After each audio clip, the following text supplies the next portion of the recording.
Okay, so you walk into the gym, right, and you're bombarded with all this conflicting advice Oh, yeah. on how to build the perfect physique. It's Absolutely. like, eat tons of carbs for muscle, but then fat's going to make you fat. Mhm.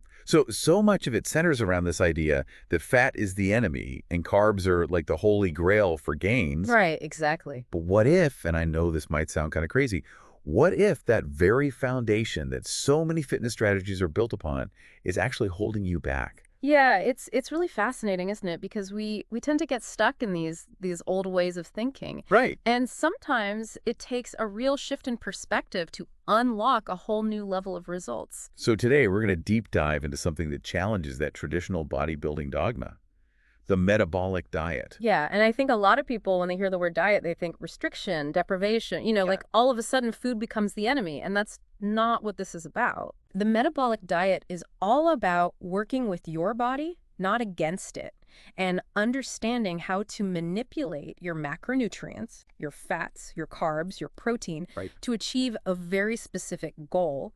And that goal is to build muscle while minimizing fat gain or even losing fat at the same time. So for all of you out there who are tired of feeling confused by the conflicting advice, Yeah, absolutely. tired of yo-yo dieting and hitting those frustrating plateaus, this deep dive is for you.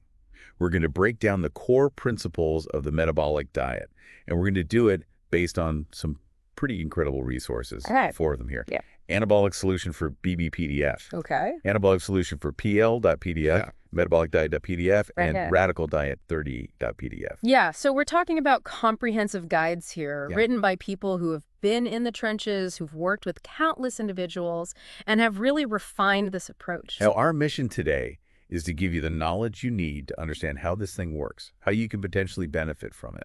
Whether your goal is to pack on more muscle, shred down to single-digit body fat, Mhm. or even just break through a plateau, Mhm. this is your shortcut to understanding a nutrition strategy that could change your whole approach to fitness. It's about giving you the power to make informed decisions about your own body. Absolutely. So let's get right into it. Let's tackle the elephant in the room. Why is this high-carb, low-fat advice, which is like the cornerstone of so much fitness advice, why might it not be the best path, especially for someone looking to build serious muscle while staying lean?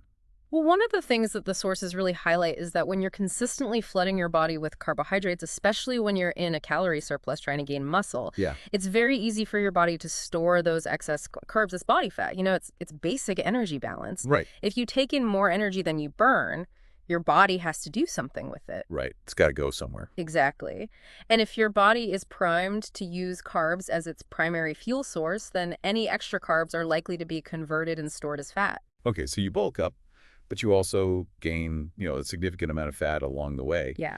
And then when it comes time to cut, the typical approach is to slash calories, often by further lowering fat intake and keeping carbs relatively high. Right, because the old school thinking is that you need those carbs to maintain energy and prevent muscle loss. But the problem is, if your body isn't efficient at using fat for fuel. Yes. And this is where the metabolic diet really comes in. Okay, so tell me more about that. So imagine this. Instead of relying primarily on carbs for energy, your body becomes a fat-burning machine. That sounds amazing, but how do we get there? That's the beauty of the metabolic diet. It's all about strategically manipulating your macronutrient intake to teach your body to burn fat more efficiently. So it's not just about cutting carbs entirely, it's about this strategic shift. Precisely. The metabolic diet uses a cyclical approach where you have periods of lower carb intake, typically during the week, and then you have periods of higher carb intake, usually on the weekends. So it's like having your cake and eating it too. In a way, yes. But it's not just about indulging on the weekends. That higher carb intake actually serves a very specific purpose. Okay, I'm intrigued. So how did this whole concept come about? Where did the metabolic diet originate from? Well, if we go back a few decades, the standard bodybuilding diet was pretty much a year-round, high-protein, high-complex carb, low-fat kind of deal. Sounds pretty bland. It wasn't very exciting. But then in the early 90s, the anabolic diet popped up, and it started to introduce this idea of cycling lower carbs and higher So fats. that's where the seeds were planted. Exactly. And the metabolic diet takes those principles and refines them, adding in a deeper understanding of hormonal manipulation. So it's like the evolution of the anabolic diet. That's a great way to put it. It's taking the best of what we've learned over the years and combining it into a more sophisticated approach. Okay, so let's break down those key principles of the metabolic diet. What's the first one that really stands out? Well, the first thing that really challenges conventional wisdom is this: dietary fat is not the enemy. I mean, it's a pretty bold statement, considering how much we've been told to fear fat. Right, it's been demonized for so long. But dietary fat is absolutely essential for a whole bunch of processes in the body. So it's not just about calories in versus calories out. No, it's much more nuanced than that. Fat is crucial for things like absorbing fat-soluble vitamins, producing hormones, and it actually serves as a really efficient energy source. So instead of fearing fat, we should be embracing it. To a certain extent, yes. But it's not just about eating any kind of fat. It's about choosing the right types of fat. Okay, we'll get into that a bit later. So the second principle is all about manipulating carbohydrates. Tell me about that weekday and weekend split. So the typical structure of the metabolic diet involves significantly reducing carbohydrate intake during the weekdays. We're talking about limiting carbs to around 30 grams or less per day. That's pretty low. It is, but it's all about creating that metabolic shift. At the same time, you're increasing your fat intake to make up about 50–60% of your daily calories, with protein coming in at a moderate range of 30–40%. And then the weekends are a completely different story. That's right. On the weekends, you strategically increase your carbohydrate intake to about 35–55% of your calories, while reducing fat to 25–40% and keeping protein moderate to lower, around 15–30%. Okay, so it's like a carb roller coaster. What's the reasoning behind that?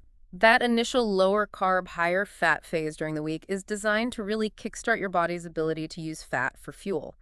The goal is to increase lipolysis, which is the breakdown of fat, and decrease lipogenesis, which is the formation of new fat. So you're basically retraining your body to become a fat-burning machine. Precisely.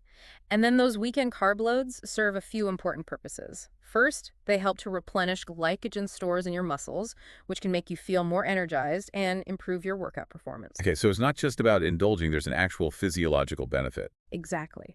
Secondly, those carbs can actually boost serotonin levels, which can help improve mood and reduce cravings. And finally, it allows for a bit of social flexibility.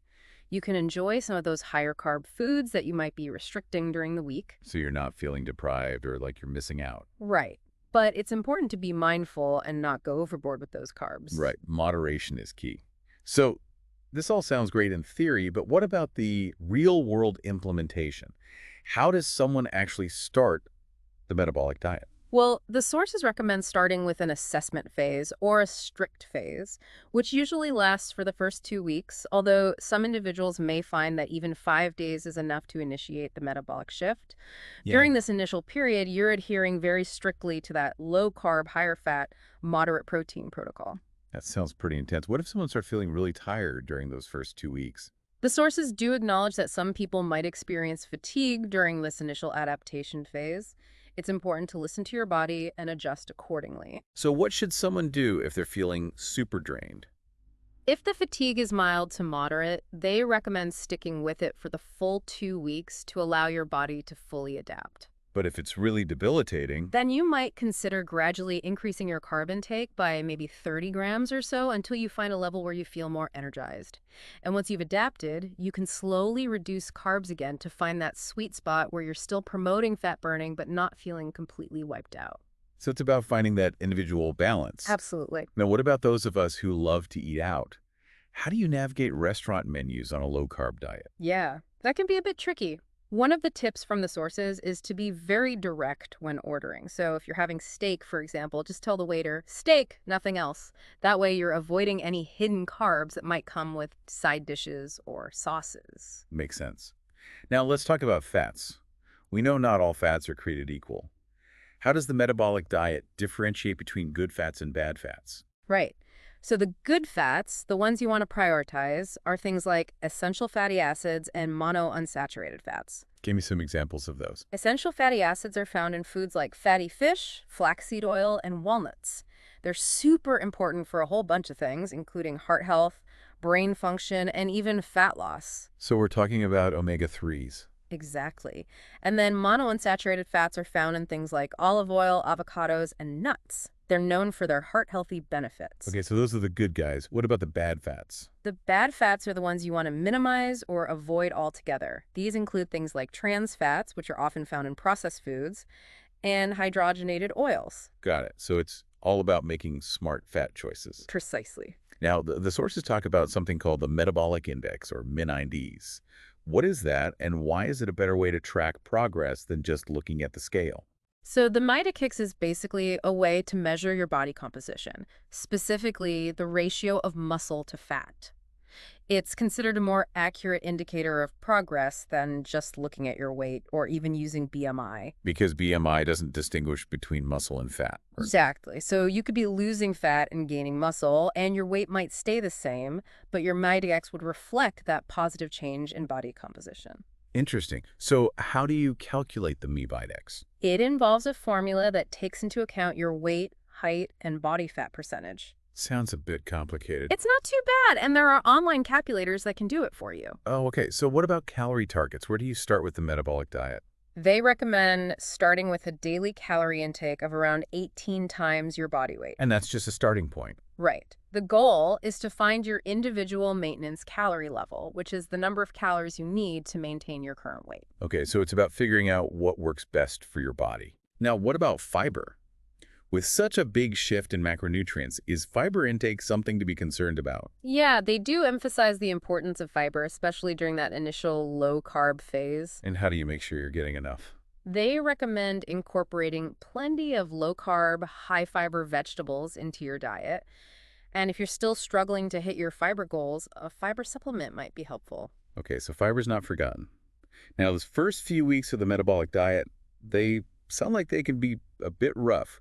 What kind of side effects can people expect? Well, some people experience what's called the keto flu, which can involve fatigue, headaches, and even a bit of brain fog. So not the most pleasant experience. Not exactly, but it's usually temporary as your body adapts to using fat for fuel. And what about those occasional slip-ups? We're all human, we all make mistakes. Does one cheat meal completely derail your progress? The good news is that the metabolic diet is pretty forgiving. That's a relief. One off-plan meal isn't going to undo all your hard work. It usually takes several days of consistently high-carb intake to shift your metabolism back to burning primarily glucose. So you don't have to be perfect all the time. Exactly. It's about consistency over the long haul.